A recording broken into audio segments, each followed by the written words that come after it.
The storms have been storming up something fierce in South Carolina, and my windshield wipers weren't working perfectly. So, in today's video, we're showing you a quick 30-second tutorial on how to replace your windshield wipers if they're streaking or not effectively clearing your windshield of debris and water. Check that you have no metal on, and then you can lean against the car.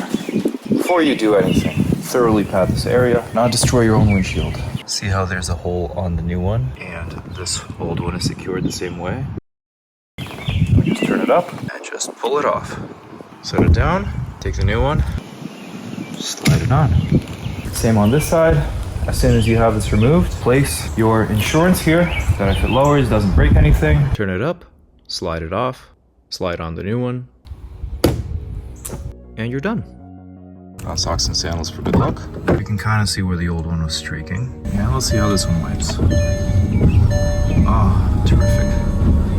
Thanks for watching. If your windshield wipers are also out of date, you might need to do a thorough cleaning on the outside or even inside.